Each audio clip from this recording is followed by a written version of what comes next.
Good morning, dear students. Today I will discuss with you informal communication and its merits and limitations.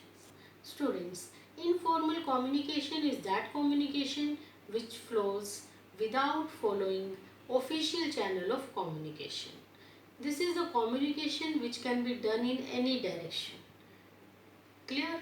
Now, merits of informal communication. So students, see the merits of informal communication. First one is fast.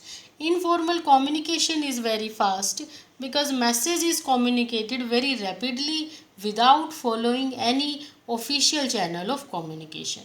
Anyone can contact to any of the employee, any of the manager, and message can spread very fastly. Next, it helps in getting quick feedback.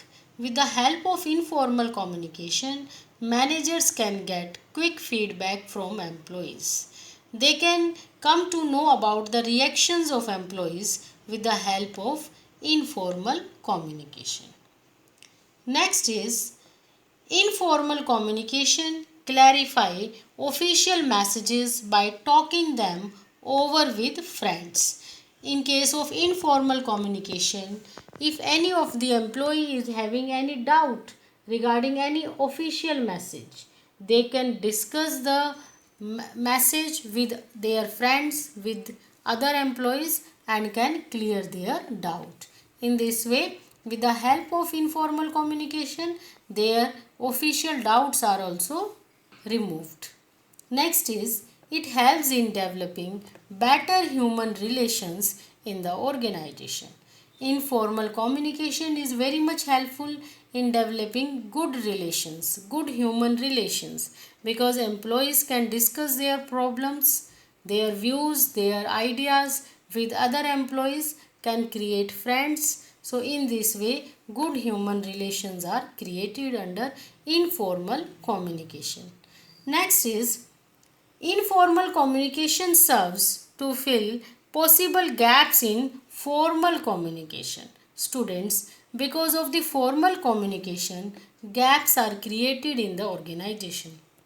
Because under formal communication, you can contact to the person who is your immediate superior or immediate junior. You cannot contact to everyone in the organization. So, a gap is created in the organization. But with the help of informal communication, such gaps are removed. Any of the employee can contact to anyone in the organization. So, in this way, gaps of formal communication are removed because of informal communication, because informal communication is flexible in nature as well as personal in nature. Informal communication helps to satisfy social needs of employees, because suppose any of the employee is in tension, so that employee can release his tension by talking with other employees in the organization. So in this way, social needs of employees are also fulfilled with the help of informal communication. Students, now I will discuss with you limitations of informal communication. Informal communication is not authentic in nature. It is not reliable because it is not in writing and we are not aware from where message has come. So we cannot rely on informal communication. Messages get distorted. Sometimes message get changed because they are passed from one person to another and they are in the oral form. So messages get changed. Next is generates gossips and rumors. Informal communication generates gossips and rumors which result in the wastage of valuable time. And a feeling of insecurity comes in the employees because any of the rumor can be created in the organization because of informal communication. So it creates a feeling of insecurity. Next is informal communication may hamper work environment. Yes, because of informal communication, people involved in chatting, in gossiping, and they waste their working time and working culture of the organization get hampered. Next is informal communication may result in leakage of confidential information. Sometimes because of informal communication, confidential information get leaked out in the organization. One thing more about informal communication is also called as grapevine communication. Grapevine communication because as grapevine is very much complicated in nature. Nobody can identify from where grapevine is going to be started and where it is ending. No one can find out. Same thing happens in case of informal communication.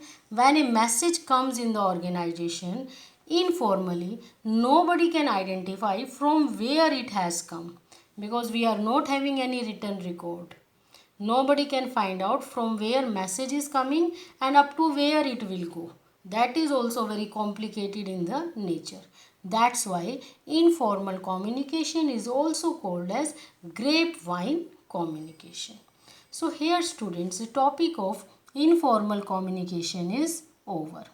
Now I will discuss with you classification of formal communication. Formal communication can be classified into two types, vertical communication and horizontal communication. Vertical communication is that communication which flows vertically, either in the upward direction or in the downward direction. Upward, when a subordinate is sending any request, any complaint to any superior, that communication is called as upward communication. For example, applying for the grant of leave. That is example of upward communication.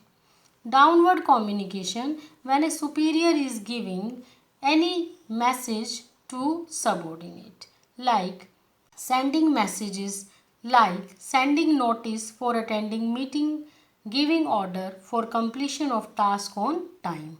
These are the example of downward communication.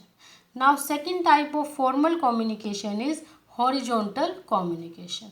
Communication which is done horizontally at the same level between two departments or between two divisions.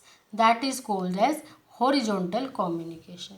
Like production manager and sales manager are discussing about the design of the product as well as quality and quantity of the product to be produced. So this is example of horizontal communication. Thank you students.